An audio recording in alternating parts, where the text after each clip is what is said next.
Hello friends, followers and fellow flight simmers. Welcome back to Microsoft Flight Simulator and another video slash review slash tutorial. It's been a while since I recorded a tutorial, to be exact around 3 weeks now, so it was a long break, but it was due to some personal health reasons. I'm back now and we will continue with tutorials and videos during the week, and I was able to do the live streams over the weekends, so which was not too bad. So what we are doing today, as you see in the background, we have the Blackbox Simulations Britten-Norman Islander 2. This aircraft has been in my hangar for quite some time now, but I never had the time to review it, record a video, and share that with you guys. So I have seen some videos on YouTube. Actually, there are a lot of videos with this aircraft, but limited number of review videos. And this will be my personal opinion and my review with my style of this aircraft. We are currently parked at Rhodos in Greece, and this is one of the sceneries that I have because I like to collect the custom sceneries around Greece and west coast of Turkey, or pretty much the Aegean Sea, because that's one of my favorite areas in the entire world. And this is a custom scenery, so it is, if you think that this is looking different than yours, that's why, and I'll show you around a little bit. This is a beautiful scenery. I like it a lot, and it looks better than the default one. So there it is, and that's why yours might look different. Okay. Yeah, another day maybe for the scenery review, but today we will focus on the aircraft.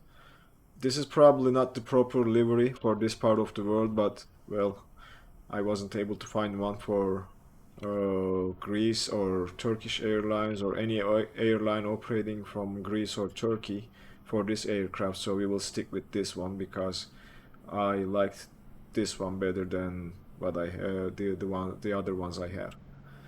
Let's start with the exterior model and go quickly around the aircraft and take a look at how it looks like. We will start with the wing tips and wings. Only complaint I have here is the landing light. Looks like it's a 2D texture instead of a 3D model.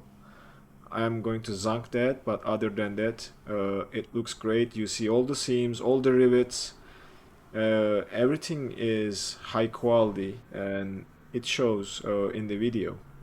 I'm pretty sure you can tell as well. We'll follow along the wing and come to the prop and the engine. This side, nicely done, nice 3D model of the engine. You can see the engine, it's air cooled, so there is no radiator. The intake and the prop, everything looks fine. And when we look at the body, still same quality of texturing and 3D modeling with all the rivets and seams visible around the cockpit, around the windshield, side windows, door handles. Everything looks quite nice, even from close by, not just from a distance.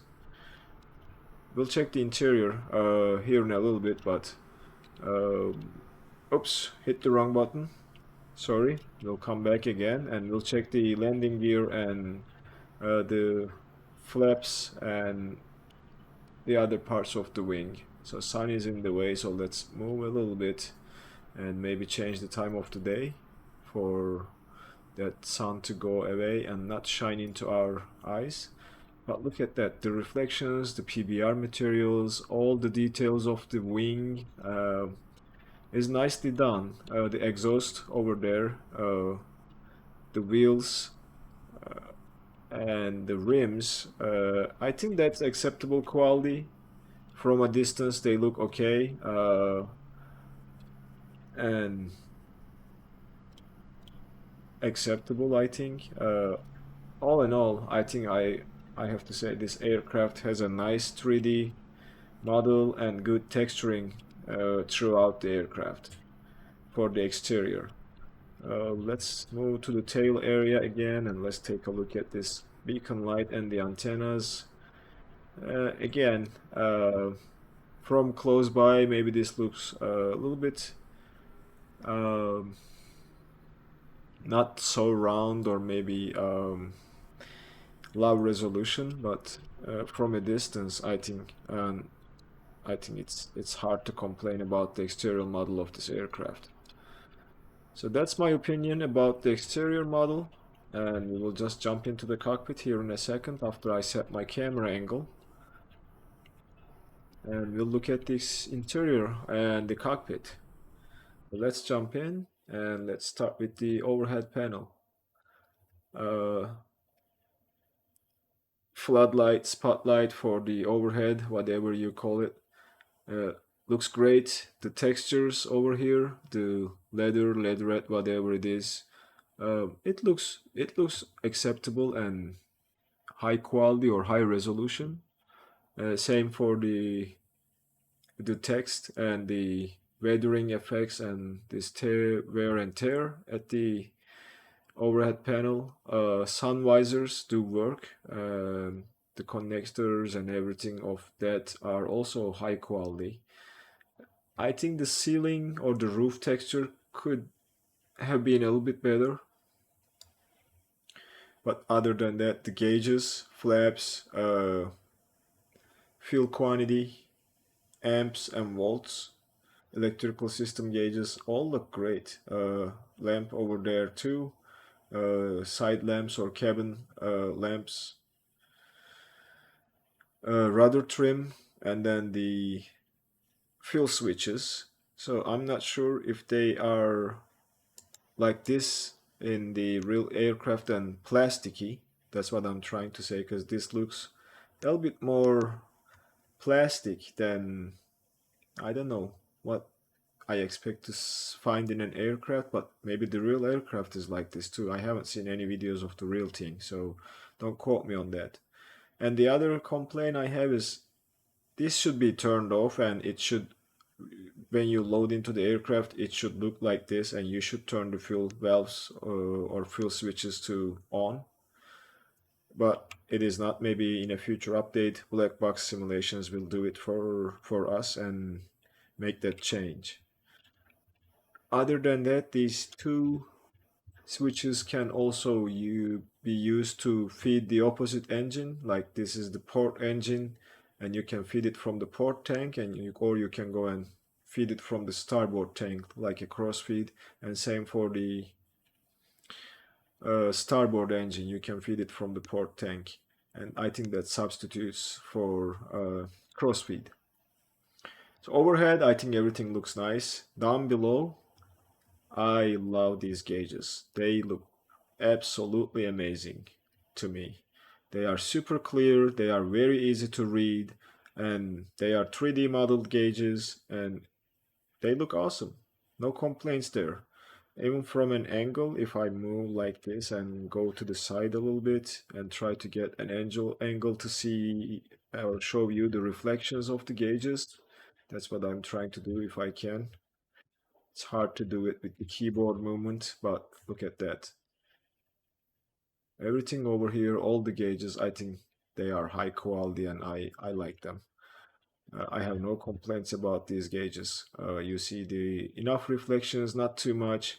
That is enough to think that there is a glass in front of the gauge. So that's what I'm trying to say. They look great. So your standard instrument 6-pack and your nav radios and I'm sorry, your NDB, nav 1 and nav 2, engine RPM, manifold pressure and fuel flow gauges. There's a clock down below. This is EGT, exhaust gas temperature. And on the side you have your suction or gyro suction gauge. The only complaint, maybe a little one, not big, and I'm being very picky. is this little gauge stack over here for your engine parameters like cylinder temp, oil pressure, and fuel pressure. This could use a rework and maybe more clear textures for readability, but other than that, everything in this cockpit so far, or at least the instrument panels, are looking great. Over on this side, let's move forward a little bit. You get the GNS 530 standard Microsoft Asobo GNS 530. This is your main navigation unit. And then you have the Bendix King KX155 radio stack or common nav radios as the nav2, and also Bendix King KT76A transponder, Bendix King custom DME 62A to be exact, and Bendix King KAP140 autopilot, and also the Bendix King ADF radio. So again, all the textures are looking great. All the reflections over here are just enough to believe that it is glass surface. Over on this side, you have your standby altimeter and airspeed indicator. Down below is your circuit breakers. These are not functional. You can't click them and they don't work. It's just visual.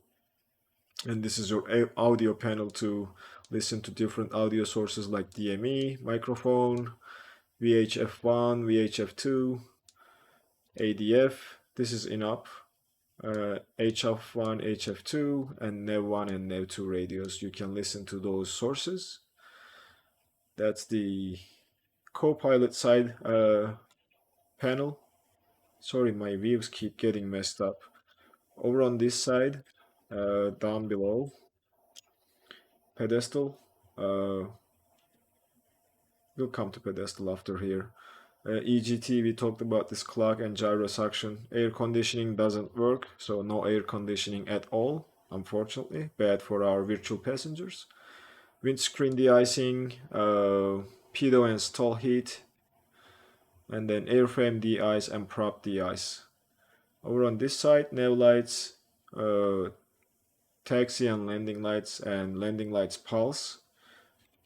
Below that is cabin lights, beacon and strobe, and then the instrument lighting is controlled by this knob, and the ammeter selector is this one that selects between port generator, starboard generator, and batteries.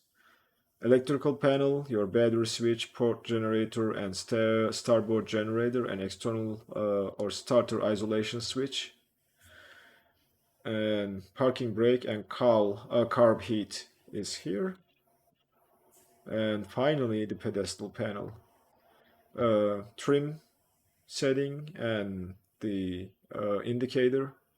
Throttle levers, prop RPM levers, and mixture levers are here.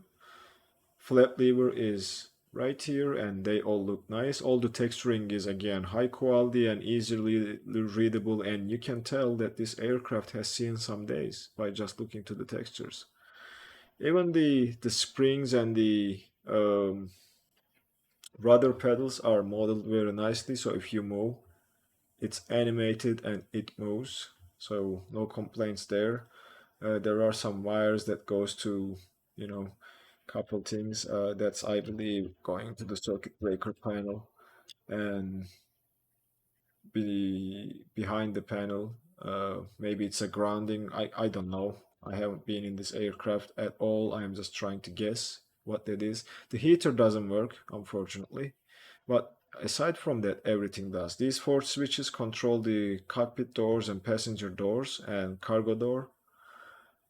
Unfortunately, the only complaint again for these animations is they are super fast, so the door opens at lightning speed like that. See that? Maybe in a future update, Blackbox Simulations will slow this animation down. That's the passenger door on left and right side, and then the cargo door. And if we jump outside, you should be able to see those doors open. This is the cabin, and you also see two pieces of luggage in the baggage compartment.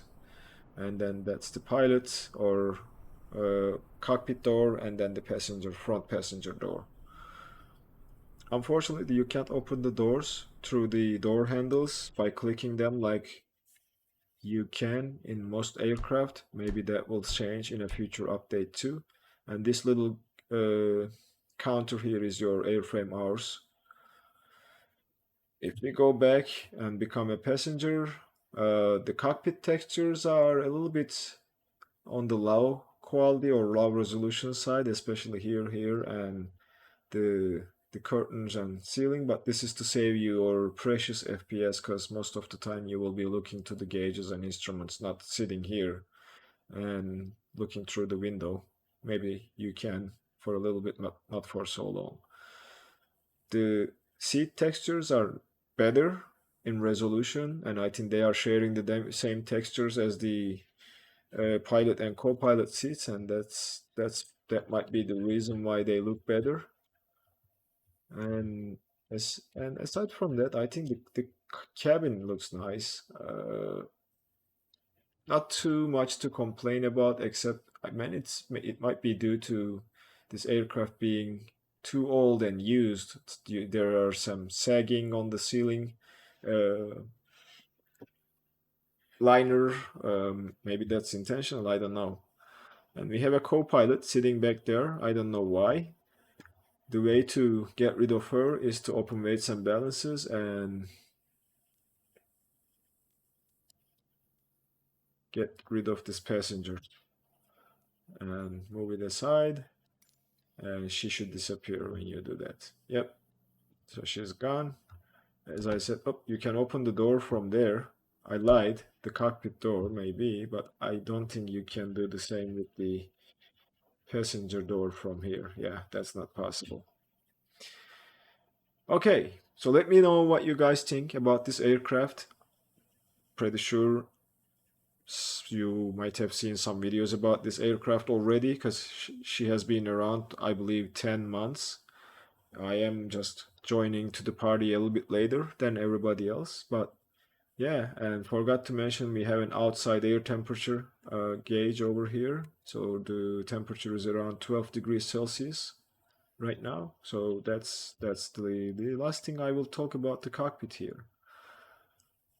After doing all these, let's go through the startup procedure of this aircraft. I looked up some checklists. There is one on flightsim.to by JD, and that is the only one I could find. The documentation on Blackbox Simulations website for this aircraft is uh, too long to read. It's a little bit busy and it doesn't have a proper checklist. So we'll go and use JD's, and thanks to him. If you want to download, all credit goes to him. It's in flightsim.to. If you search for BN-2 Islander checklist. All right, let's just get this thing started. Battery switch is here, so first thing is to turn it on. We have batteries on, and you can check the voltage by moving the ammeter selector to batteries, and it will show the volts around 28, so that's all good. We also hear the gyros spinning, so they are coming to life, and we'll continue with the checks around and start. So we'll move the prop levers to full forward, mixture to full forward. This aircraft has carburetor engines, not fuel injected engines. So if it was fuel injected, you keep the mixture here and then add fuel slowly as you crank, but with carburetors you keep the mixture levels full forward. Throttle levers, we will crack open them when we are ready to start. So we'll turn the nav lights to on and beacon to on to let everybody know that we have power to the aircraft and we are about to start our engines. This window you can open to hear a little bit better. We will start with right engine. That's what the pilot operating handbook says. That the one that I downloaded from their website, Blackbox Simulations, and I think it's Same for the JD's checklist. I'm trying to go through that and see what it says. And I think I lost my checklist here. Let me do this. I'll open that again and just go through that as the startup procedure. So before pre-flight checks, parking brake is set. That's down here. Battery master switch is on. Starter isolation switch is not required. Generator switches are off. These two. Fuel selectors are free and on. These two. Fuel pumps are off, and fuel valve is off, which is not. So that's another thing. This should come like this. I hope Blackbox fixes all of these and move everything to off the position for cold and dark start. All right. From there, we will continue with avionics and radios off. Throttles are closed. Prop controllers full forward. Mixture full rich. Carburetor heat is off. Parking brake is set. Engine start checks. Beacon on. Nav lights on. Left selector to port tank and right selector to starboard tank, which we already verified. Fuel pumps to on. And fuel valves are also on for both engines. And we will start with right, so we will cycle the throttle a couple times and you see the fuel flow over there. So that's to prime the engine, and we'll crack open the throttle and we'll continue with the start. Open the guard and left starboard magneto, which is number 1, is turned on, and clear prop and crank the engine. There we go, engine started up, and magneto number 2 is now turned on, and we are adding some more throttle to idle around 1200 RPM according to the pilot's operating handbook, and we'll continue the same for the left engine. So cycle the throttle a couple times, crack open, and check the prop area to make sure it's clear, and also set the right magneto, left port magneto to on, and then hit the starter switch. And we have another engine start, and we'll go and check our T's and P's down below over on this side from these little gauges. We have fuel pressure in the green, oil pressure in the green, oil temp is rising for the left engine because we just started it, and right engine is in green. Cylinder temperature is also increasing, which is good. So we can say we have good engine start for both engines. Let's close this window, it gets loud when the engines are running. So right after this, when the engines are started, we will go down and turn the generators to on, and starter switch is guarded, and then we will turn off the fuel pumps. That is the engine start procedure for this aircraft, and we are pretty much ready to taxi when we finish the after engine start checks. So avionics to on. You can program your flight at this point if you want to, or set your nav radios to the frequency of the VOR that you are planning to track. Altimeter, we will set it to the local QNH. I will just hit the B key, and the icing systems as required, and we'll check the flight instruments: full forward, full back, full left, full right, right rudder, left rudder, and seems like everything is working, and we can probably see the ailerons here. At least I can see the shadow moving, so which is telling me everything is working. and we are pretty much now ready to taxi to the runway.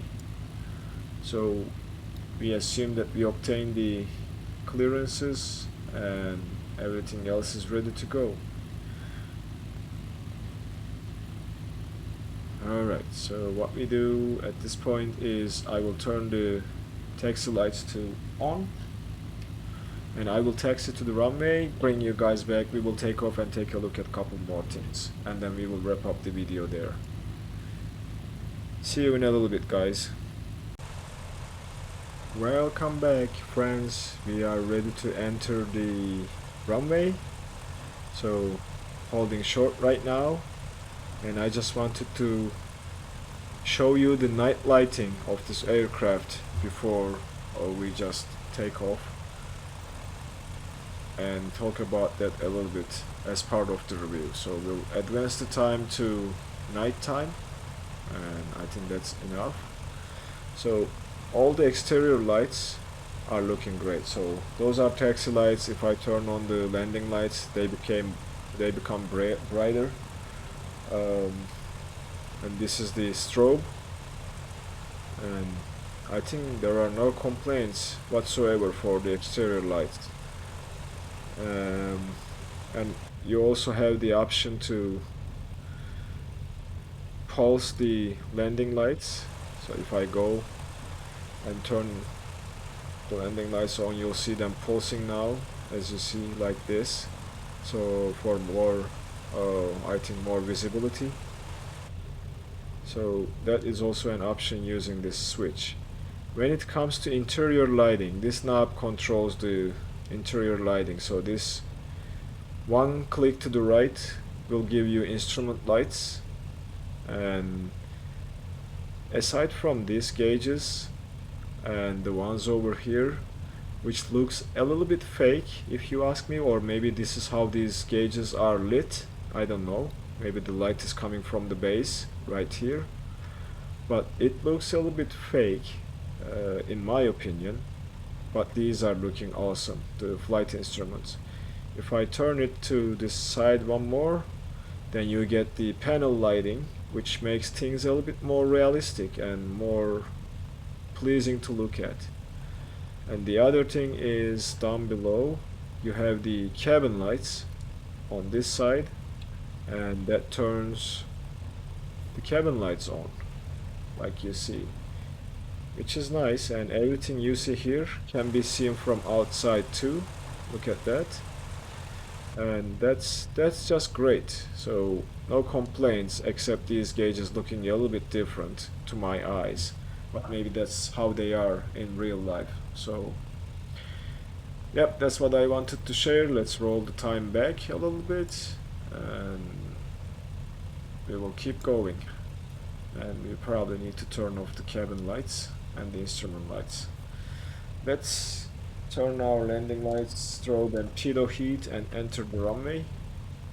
I thought about doing the engine run-up tests, but we will leave that for a later time. And if you guys want to see that, just drop me a comment down below and let me know what you think about this aircraft, and whether you want to see a engine run-up tests prior to entering the runway. So we will line up. This is probably middle of the runway,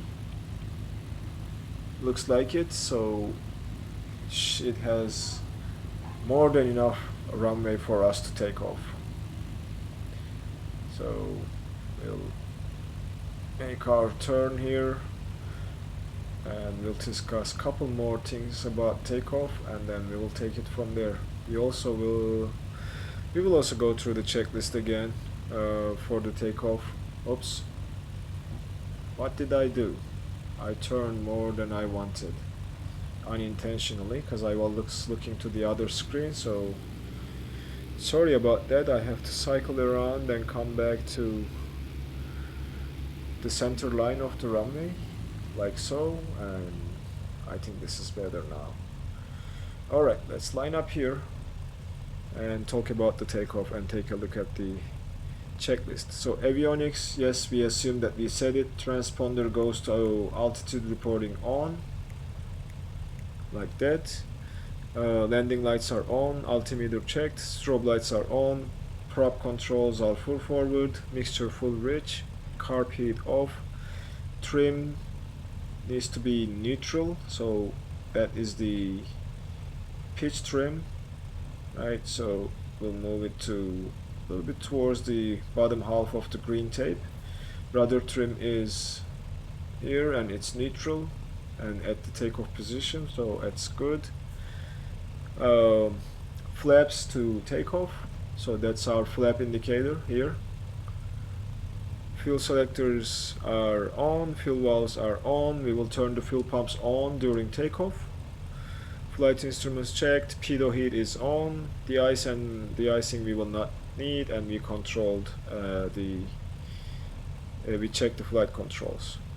So normal takeoff, for throttle to full open, and we will increase the throttle, full manifold pressure, release the brakes, and we will rotate at 55 knots of indicated airspeed. She should take off at a very short distance, and that's just fine. So we are up in the air, and we will trim for climb around 1,000 feet per minute. That's what I'm trying to get with the trim setting.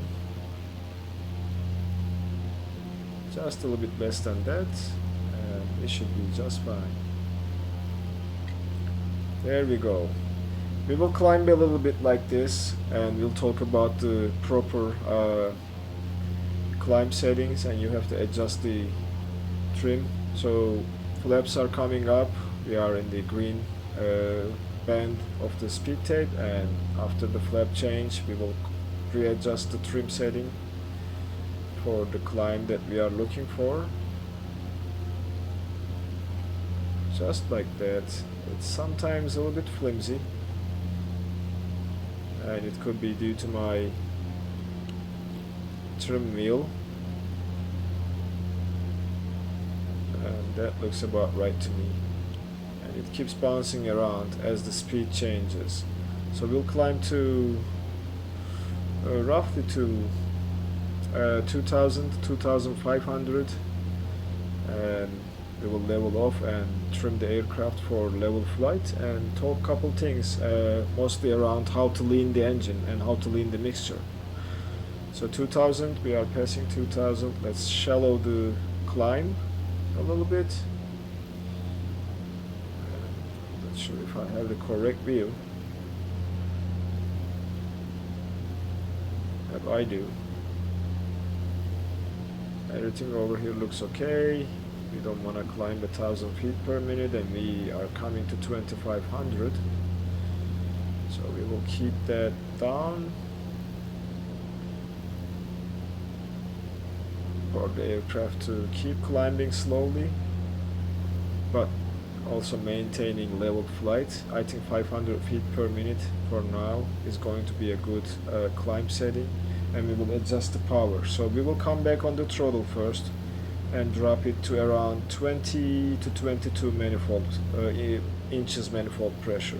So that's step number one, and we are keeping an eye on the trim to not to lose altitude at this point, and try to maintain level flight, which we are not able to because it bounces around after touching the throttles. And I will come back on the prop RPM just a tiny bit to ease the props, and then we will try to trim for level flight. Okay, so we'll trim for level flight. She should now follow our request to fly level, hopefully. She's getting there. We passed 2500 a little bit, but I think it's okay. And at this point what we can do is we can select the heading mode and altitude, hold and engage the autopilot so that we can discuss the leaning of the mixture. So we will use the EGT, okay, for leaning the engine. And what we will do is, actually the fuel flow or the EGT is different for each engine, which is weird. This didn't happen quite often to me, but we will just take a look at this gauge, and what we will do is we will pull the mixture back until these and this will start rising. So as I pull the mixture back, you will see those EGT increasing towards 16 to 18, and at some point they will start dropping back down like this. So that is where you should set, and that is the lean of peak, lean setting, and this should give us 134 knots of indicated airspeed at cruise level. So that's how you lean this engine. Not sure why my DME is not working. There's something that I need to check with this, and maybe this is conflicting because I'm using a mode for GNS 530, but I'll check it out later on. Alright guys, so that's how you get her up in the air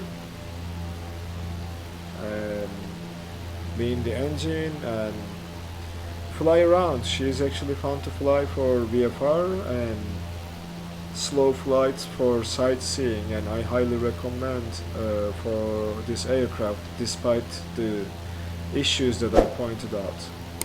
I hope you guys enjoyed the video. If you did, please consider giving a thumbs up, and if you stumbled upon this video and not a channel subscriber, consider subscribing and turning on the notifications to get notified for future episodes. Thanks for being with me and watching the video, and I will see you in the next video.